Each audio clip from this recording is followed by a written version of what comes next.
This is San Francisco.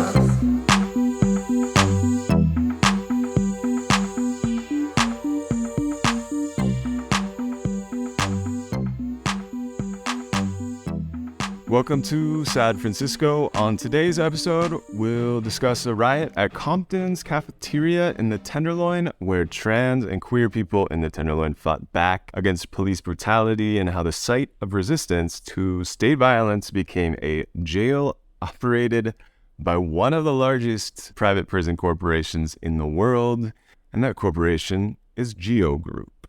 And just to set the scene, I'll quote from our guest Susan Stryker's film. It's called Screaming Queens.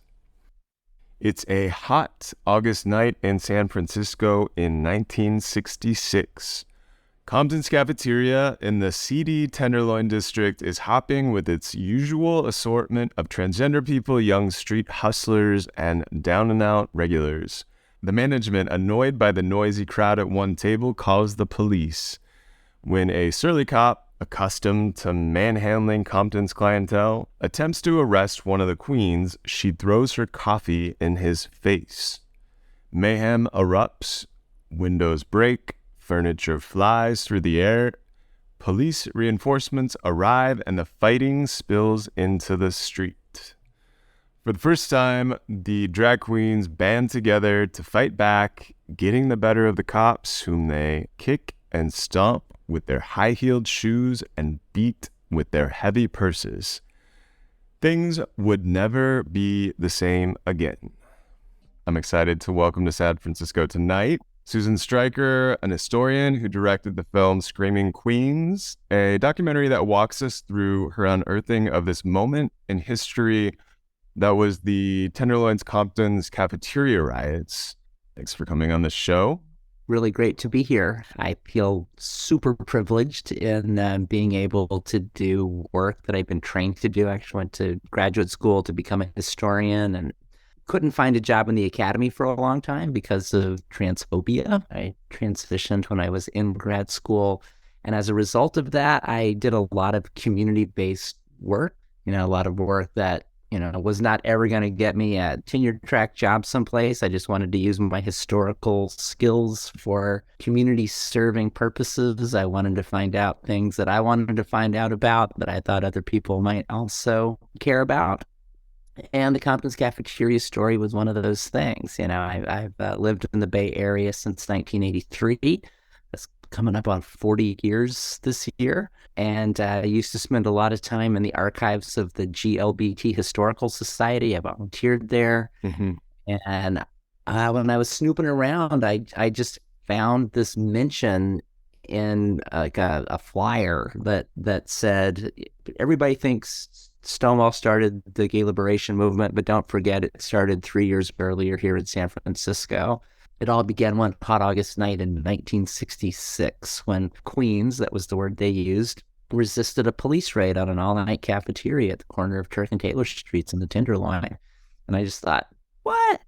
Because I've never heard about this. And, over the course of several years, it's like I amassed the evidence that this riot had happened. It wasn't well recorded at the time, but I was able eventually to document that it happened and made a film with my friend Victor Silverman, Screaming Queens, the riot at Compton's Cafeteria.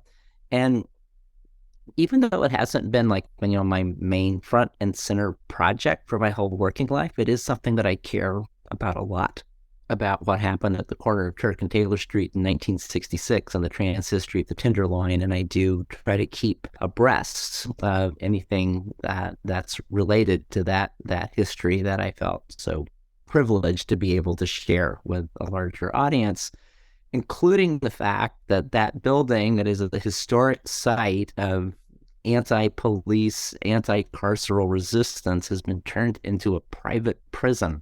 Thanks for giving some context for what Compton's Cafeteria is and what it means to a lot of people now in the queer community. Thanks in large part to your and Victor's work. It's now, as you mentioned, part of the prison industrial complex. It became a halfway house for people coming out of prison.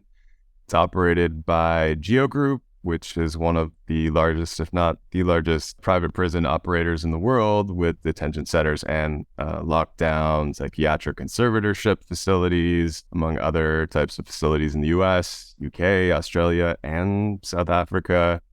In many cases, it's a contractor for the government, making big bucks. One of my friends, Bodie, I worked with them at TGI Justice Project here in the Tenderloin, was in there after serving a sentence in a state prison and described it as an additional sentence. But maybe first we could give people a sense for what's the scale and sort of the architecture of the building we're speaking about. Its facade is pretty nondescript if you go by it in the Tenderloin. Yeah, it just looks like, a run-of-the-mill SRO hotel. It's literally like, an apartment building or hotel, that it's a prison disguised as an apartment building or a hotel. Yeah. It was built in 1908, I believe. It was built after the 1906 earthquake. That earthquake just leveled that part of the city. And then when the city was rebuilding after the quake, it's like they wanted to build a lot of housing quickly so that people just didn't move away. And so that whole area of what's now the Tenderloin was very quickly developed as a district with lots of multi-story residential hotels for working class people. It is a carceral facility in that there's controlled entry and exit to it. It houses people who are under the jurisdiction of either the state of California or the federal prison systems. People can leave to go on work details, but they have to check in and check out. They can have their phones confiscated. It's like they are basically in a minimum security prison. It was originally called the Hotel Young, and it was like in the Hotel Empire. It had a number of different names. But, it housed, I think, something like 155 people. There were 155 rooms. That's 4 stories tall. The building takes up about a third of a block in San Francisco.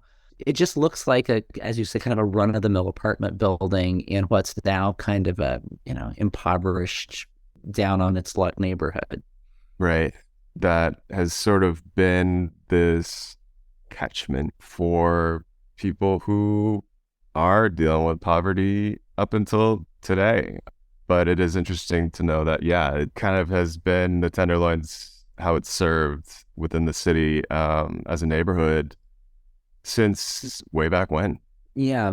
The name Tenderloin itself actually means sort of, red light district. It's the name of a part of the city that actually comes from New York City. In New York, the Tenderloin was a place that had, gambling and bookie joints and, drug dealing and, it's where prostitution happened, late night entertainment. It was a so-called urban vice district. And that name Tenderloin became kind of a generic name for those kinds of neighborhoods and cities all across the U.S. San Francisco's Tenderloin is the only city that still has that as a place name, but the name Tenderloin itself totally refers back to the fact that it is basically a red light district, a sex work ghetto, and that's what the Tenderloin has been in San Francisco since since it became San Francisco in the 1850s. Yeah, and that comes out in the piece that we'll be talking about today, which I recommend everybody check out. It's got some really interesting history about the neighborhood. I'm speaking to Susan right now from the Tenderloin. I didn't know most of this stuff. The piece is in Places Journal, and we will link it in the show notes.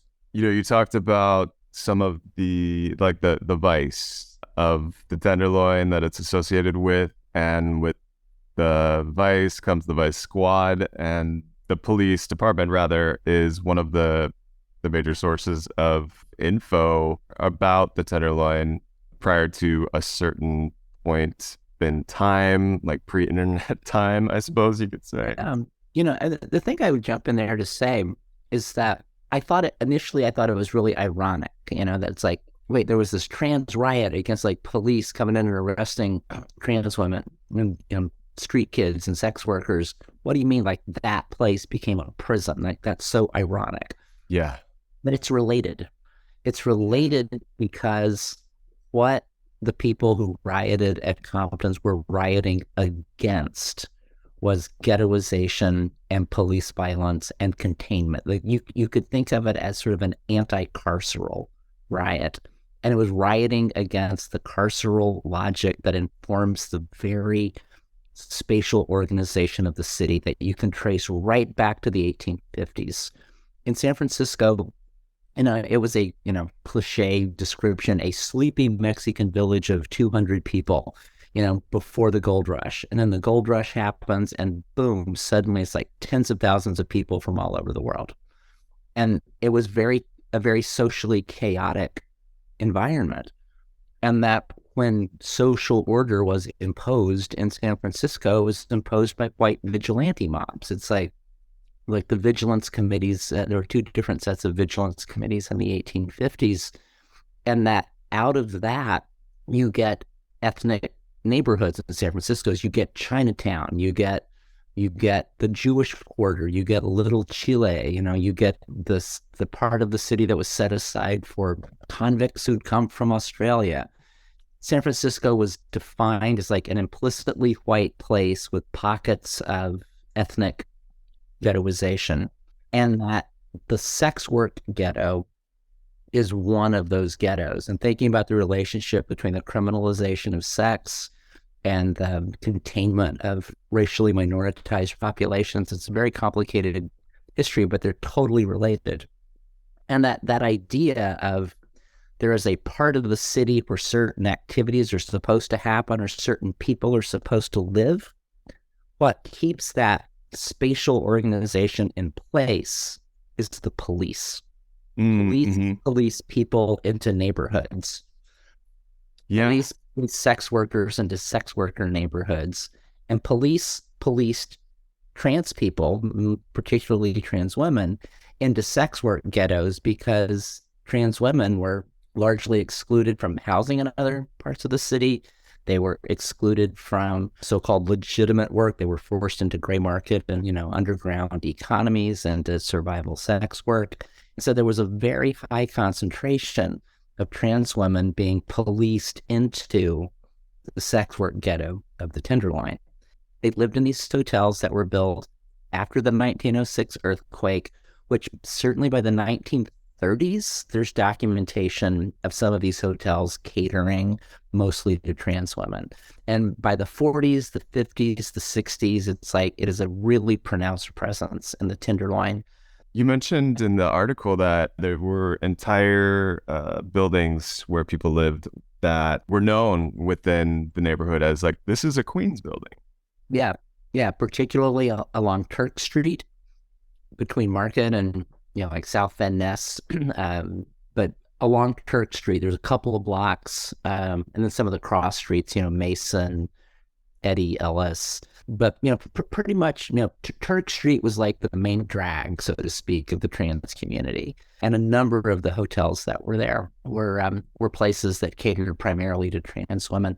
I saw one newspaper story from the early 1970s that estimated that there were, I don't know, about 600 trans residents along Turk Street. It's so interesting to hear these stats that certainly we still don't know how many trans people live in the Tenderloin today, but we know that it's a big presence in the neighborhood, and as a result was the target of the police up until today. Going back to, Police Chief Thomas Cahill, who I guess was the longest serving police chief in SF. I thought it was an interesting detail that you included in this piece in Places Journal when Police Chief Thomas Cahill said, in sort of a blanket statement regarding people at Compton's Cafeteria and who would spend time there, and also who frequented the queer and trans bars more generally in the Tenderloin, quote, "These are not just sick people. It's not as simple as that. They're dangerous men, criminal records." Yeah, so like I said, Turk Street was the main drag for the trans community. Like lots of the hotels upstairs were Queens hotels, and then there would be a storefront. It would be a little dive bar or barber shop or beauty shop or something. Well, one of those commercial storefront places at 66 Turk Street, just half a block away from Compton's, it was called the Chucker Club. And it was owned by this 26-year-old Latinx person who, if you read their name in the newspaper at the time, it uses the masculine form of the name, but their street name was Carla Laros. And I know from people in the community that she later transitioned, that she was like pre-transitional trans woman / street queen in the 60s, but later transitioned. But she's still being identified in the press by her male name in 1965 and 66. Her club, the Chucker Club, was like the place to go. I mean, it was an after hours place. It's like they didn't card anybody. There were a lot of juveniles there. I've heard that it was a place to go, and if you wanted to score drugs, if you had something to fence, it's like upstairs at the Chucker Club. It was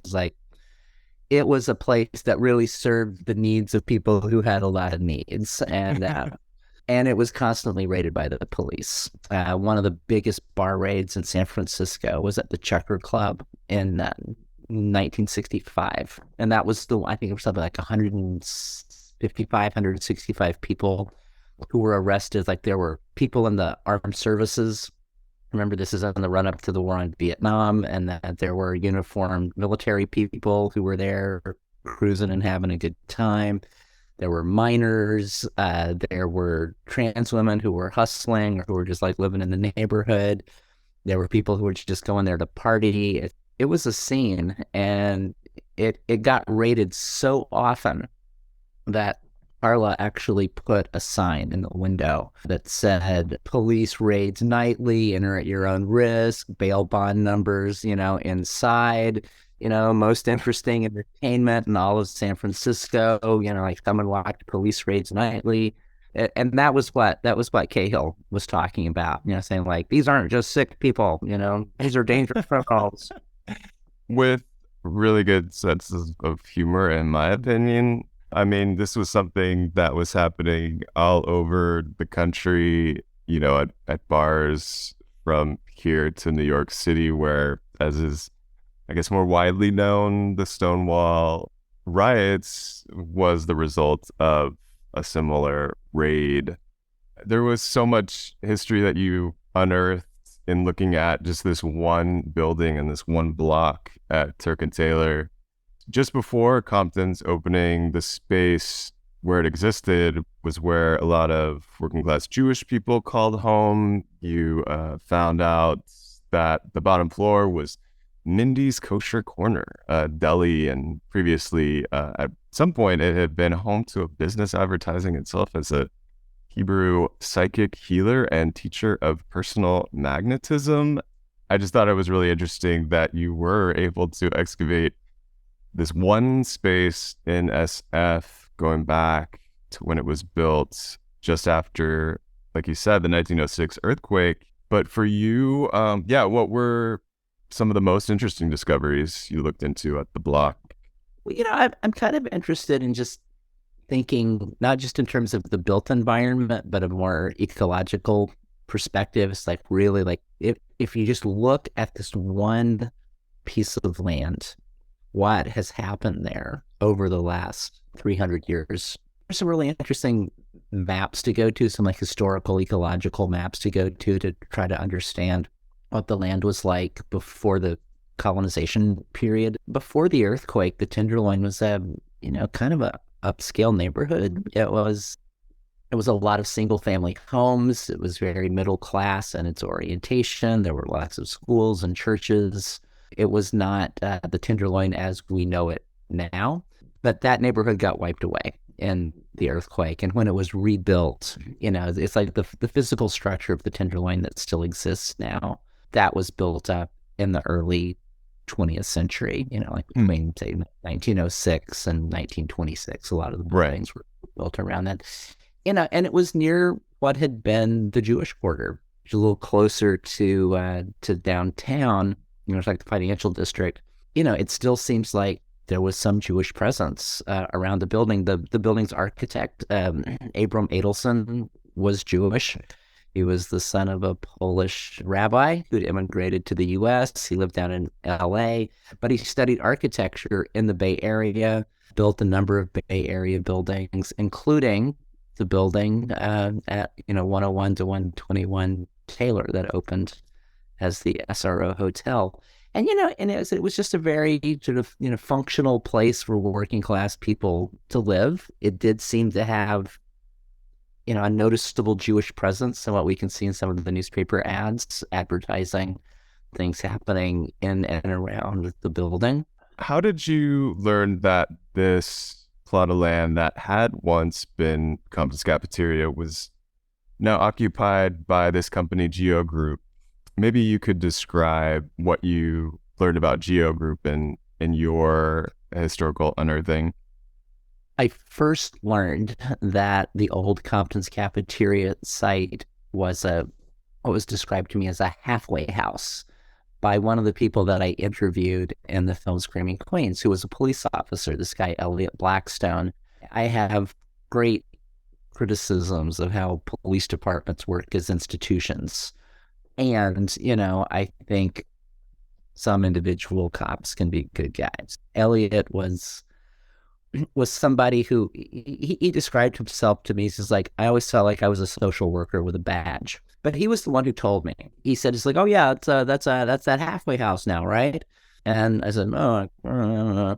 And so I looked into it, and sure enough, it's like at the time that I first looked into it, it was being operated by the Haight-Ashbury Free Clinics. And that it was a residential treatment facility for people who were exiting incarceration and preparing for post-incarcerated life.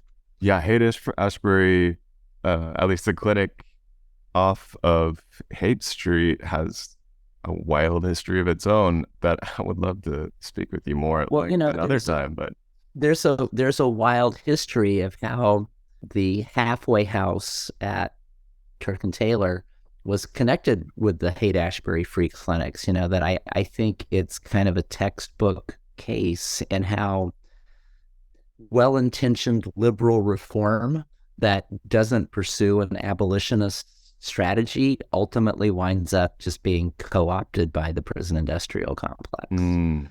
I think the facility, the thing that Geo Group now owns, it started out as something with a more progressive vision that just did not go well. Right. The idea there. Yeah, to create like a gentler carceral system. Yeah. So there's a great history article that I cite in that Places article you're talking about on the emergence of the halfway house system. This was called A Prison in Your Community. And the idea there, halfway houses are something that actually started as religious institutions. Most of them were Quaker. And it was the idea of like, why can't we help people provide supportive services for people getting out of prison, like supportive housing, job placement, substance abuse treatment, to help people deal with maybe some of the things that had gotten them tangled up in the carceral system to begin with. Sure. Kind of help them get out of that. I think that's a very noble sentiment. Sounds great. Yeah. The halfway house system expanded dramatically between the 1960s and the 1980s. And people imagined them as something that weren't prisons, but they're actually still part of the penal system.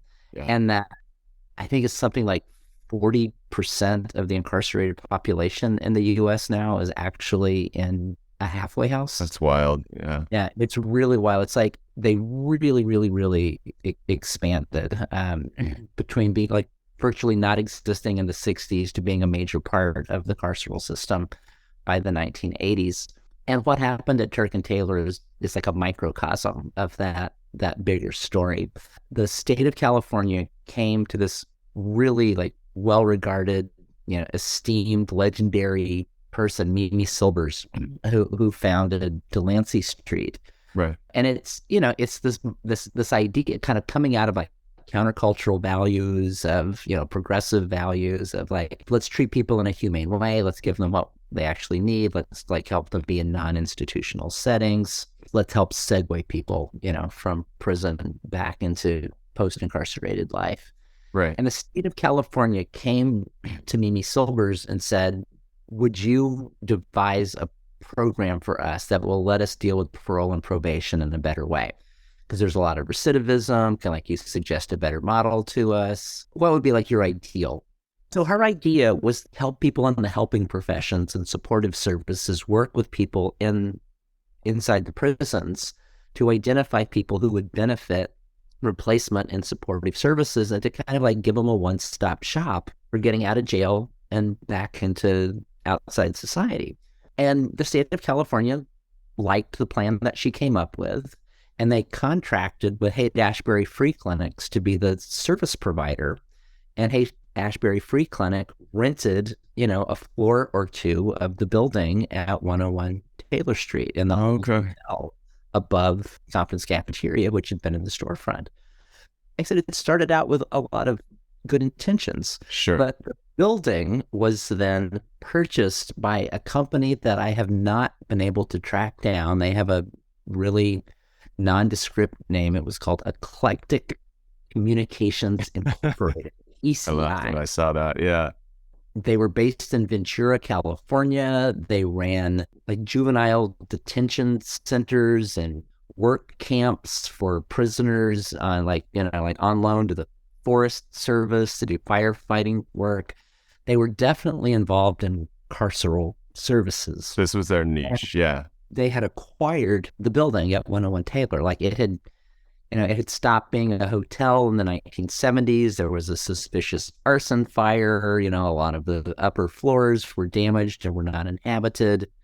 Tenderloin Neighborhood Development Corporation, a low-income housing developer, had tried to purchase the building with city help, but a Chinese real estate conglomerate beat them to the punch and bought the building and flipped it and sold it to a private developer who sold it to ECI, this shady prison company.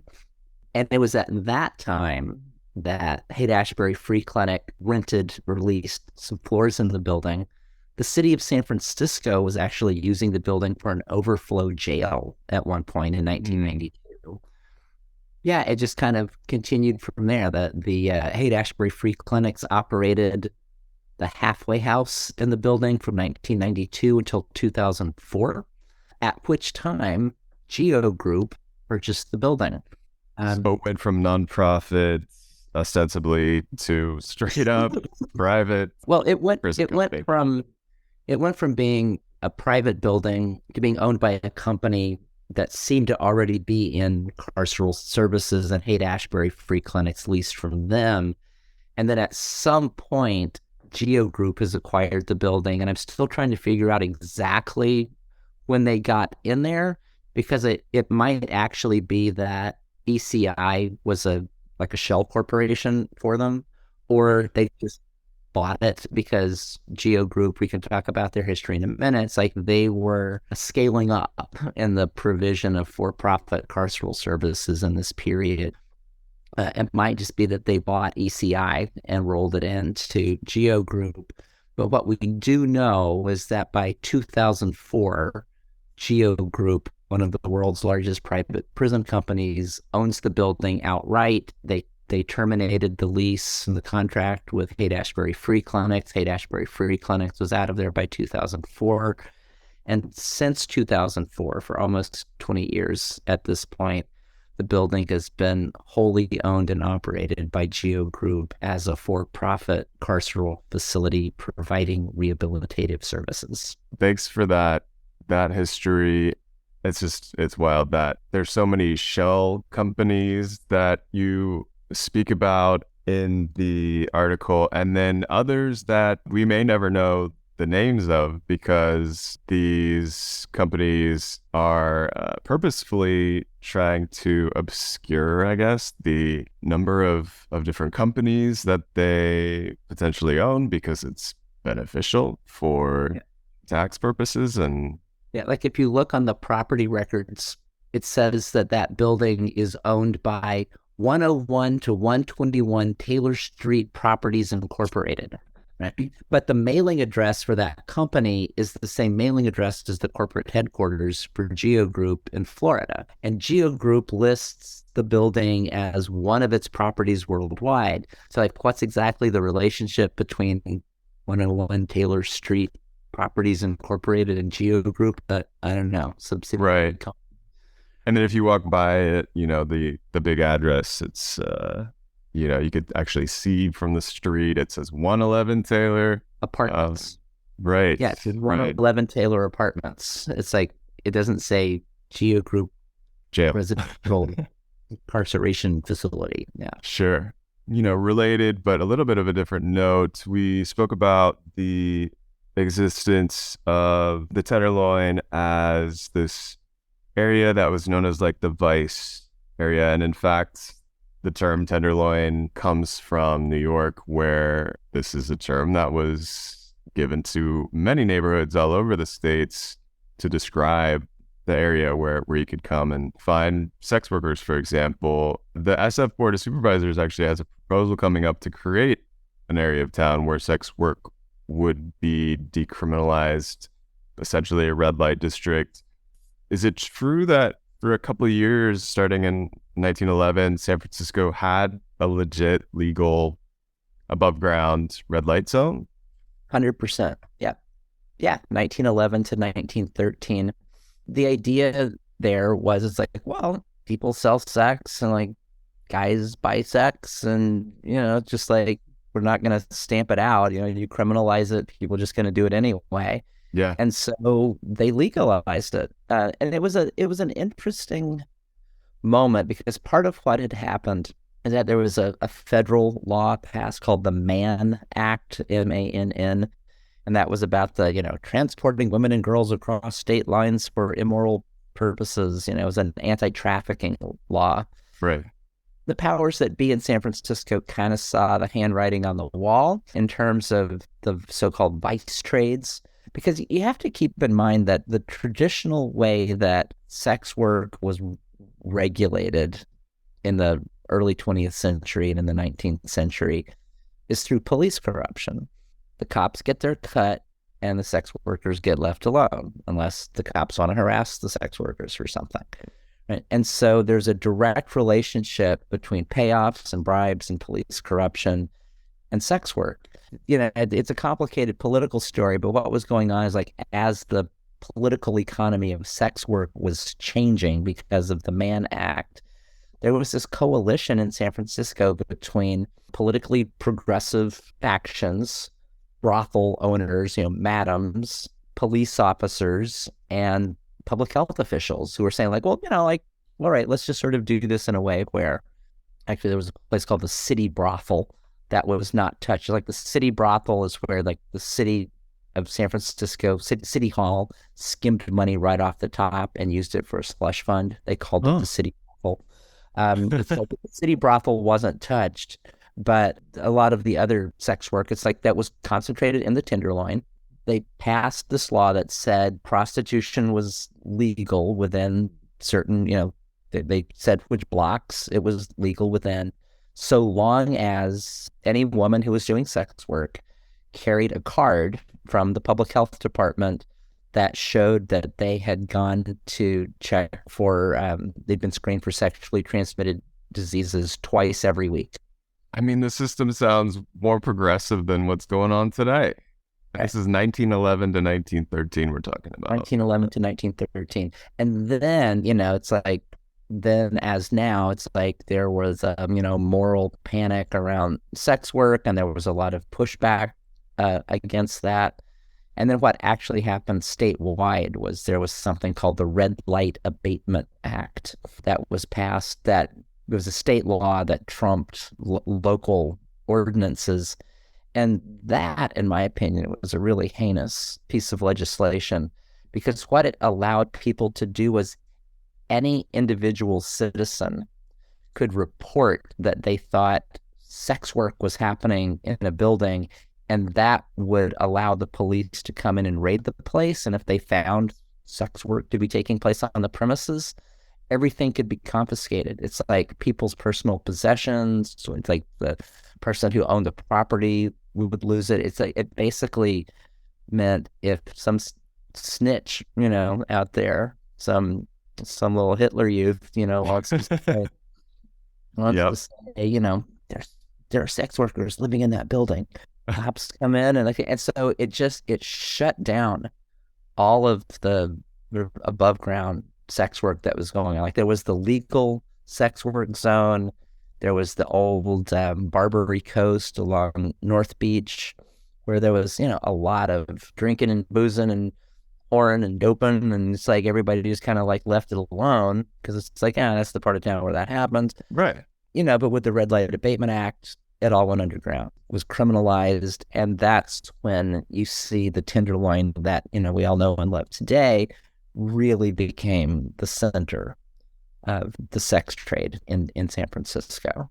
Yeah. And this is the kind of move that, just further endangers people who perform sex work, that this is their job. And the criminalization of that just pushes people deeper underground into potentially more dangerous locales. On another topic, this history is becoming more well known, but for people who don't know, anti-cross-dressing laws have been widespread for a very long time. And in the piece, you mentioned that politicians were, quote, regulating public space through new ways of regulating individual personal appearance.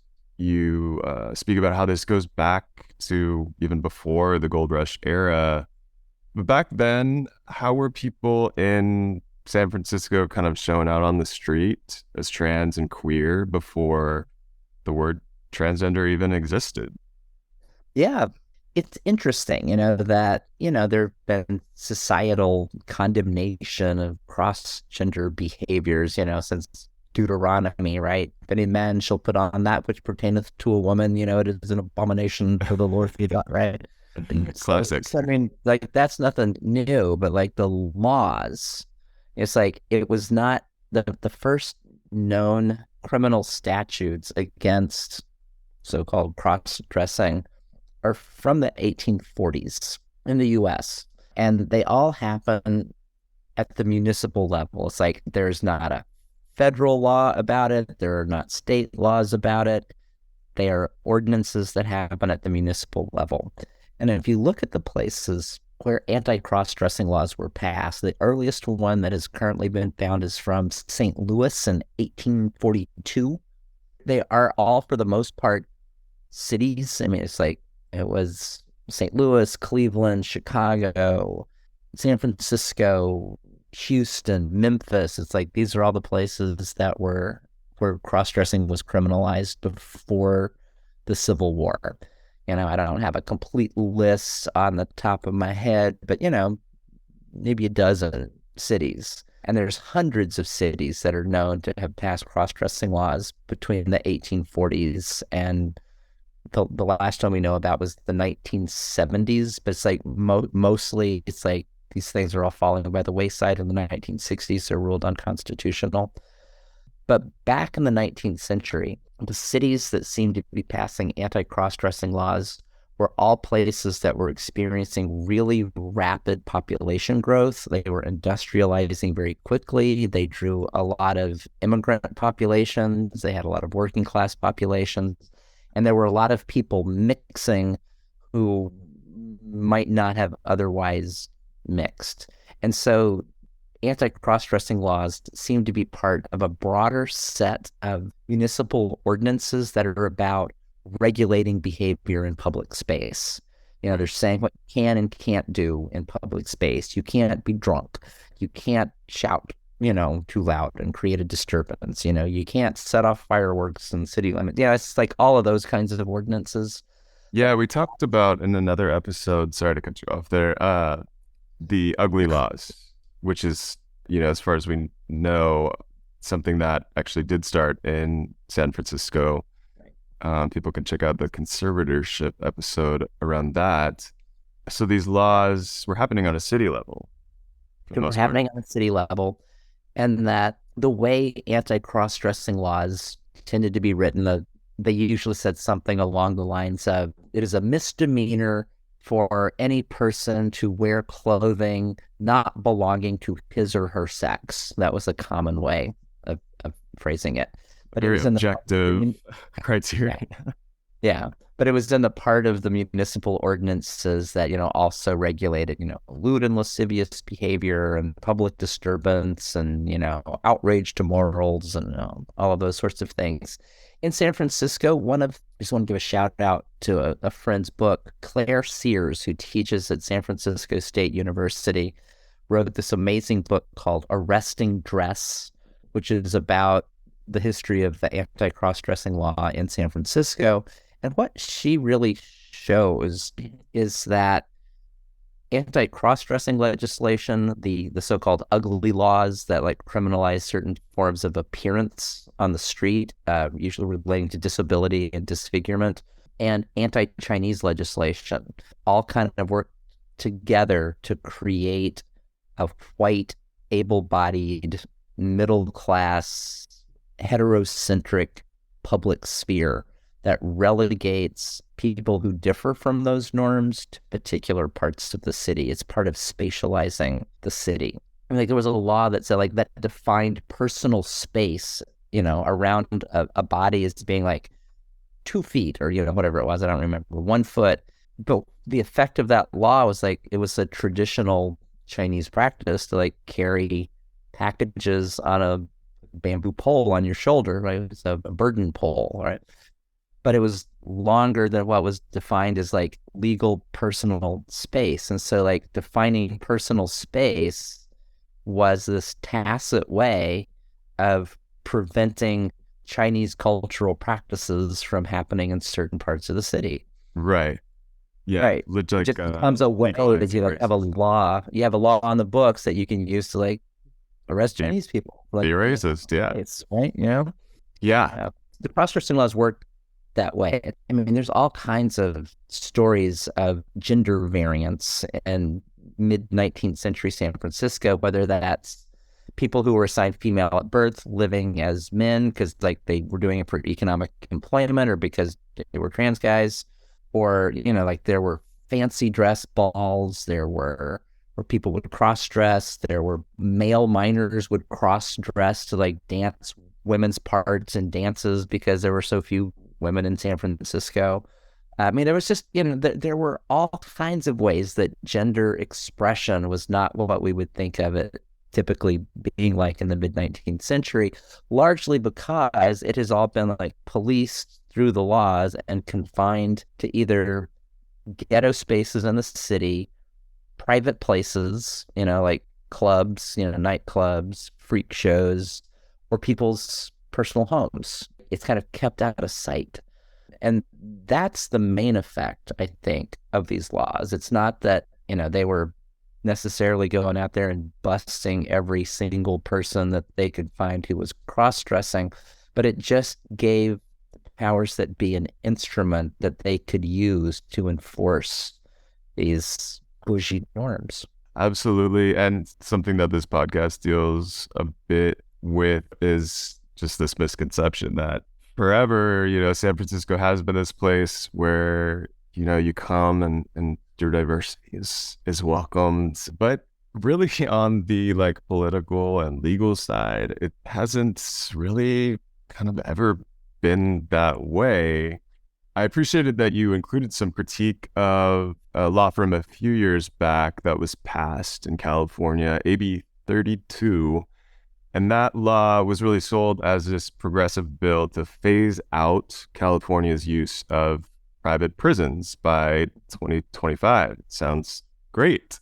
Of course, friend of the show, say that ironically, the gay legislator from the Castro, now at the state legislature, Scott Wiener, has his fingers all over it.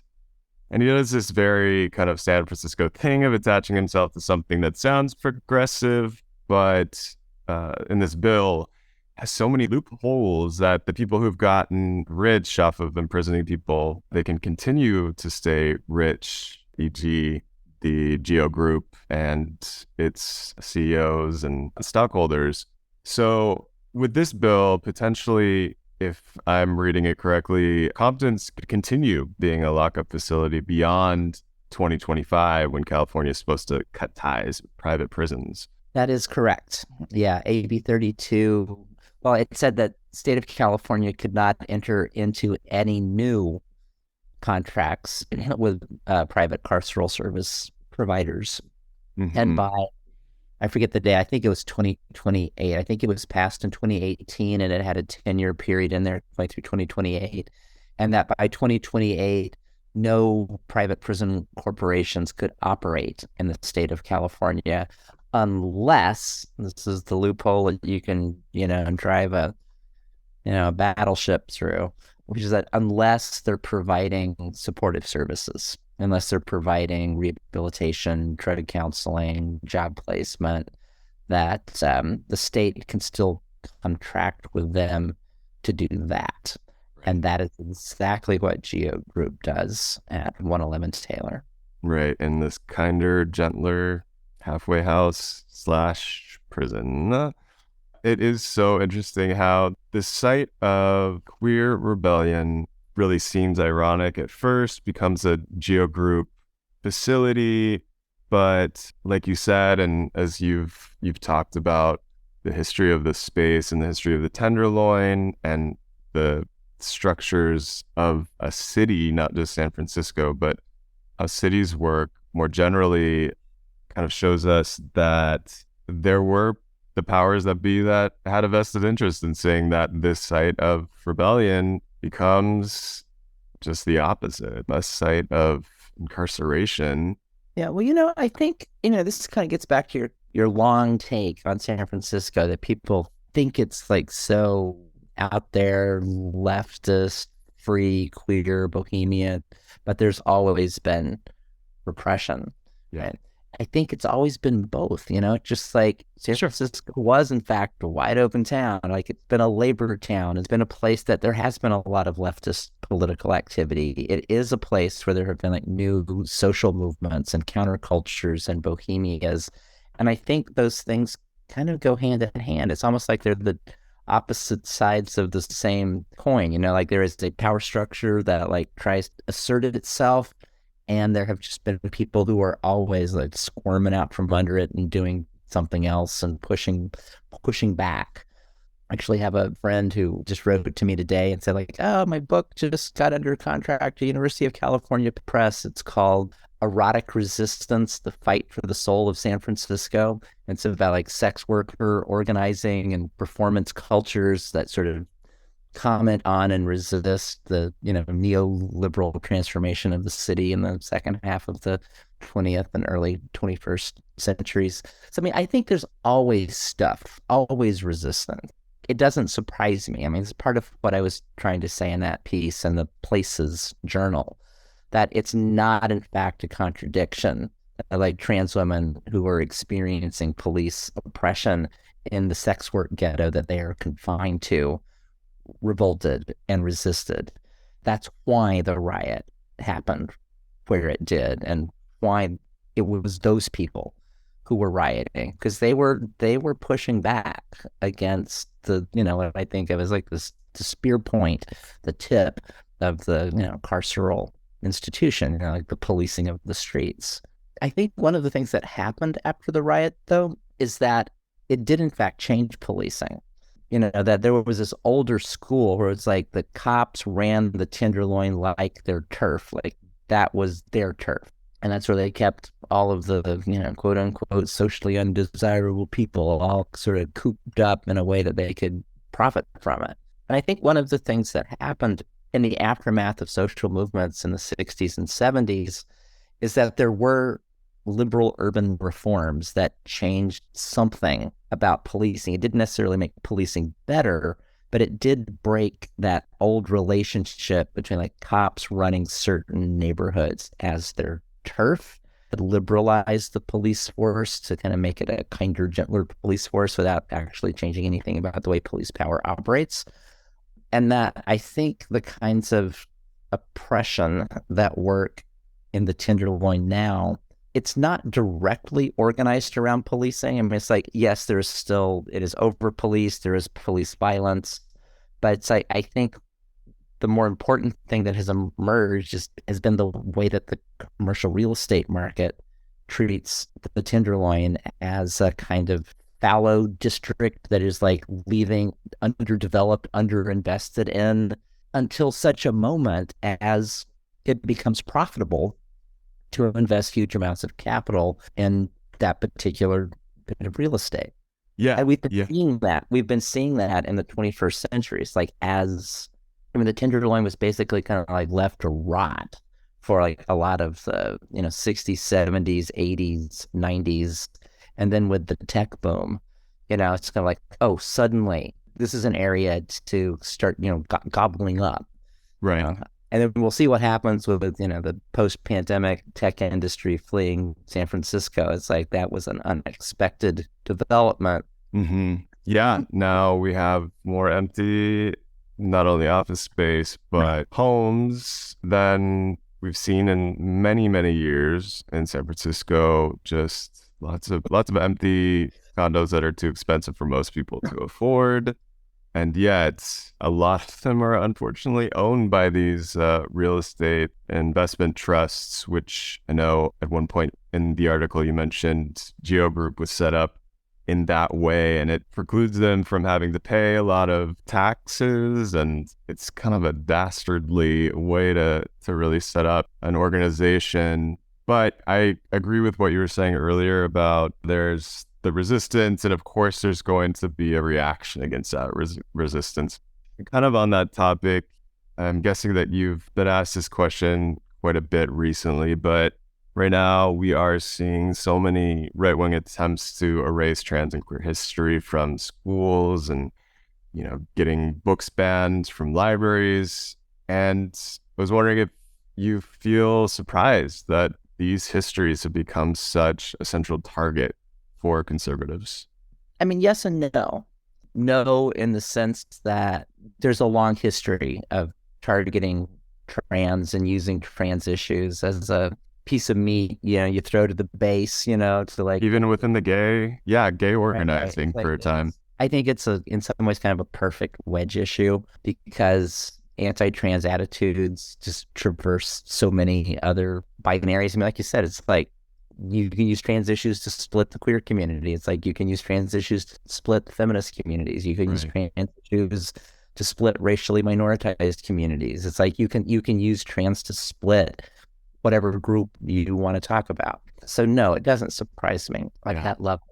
But what I think is really at stake is something that's actually quite deep, and that I think that we're experiencing right now, not just really heightened levels of social polarization, but that the heightened levels of polarization we are experiencing right now revolve around questions of, the fancy word ontology, like of beingness, and like questions about reality itself. It's like that. And I don't want that to sound, hyperbolic, but, it's like we live in a time when people can't agree on what a fact is, like where conspiracy theories are rampant, like where there's so much disinformation. There is part of the culture wars right now are about calling into question the facticity of things and just blatant lying and manipulative gaslighting. In that context, the question that trans people pose is, what are you really? Are you really a man? Or are you really a woman? And that it confuses people who don't have direct experience with trans lives.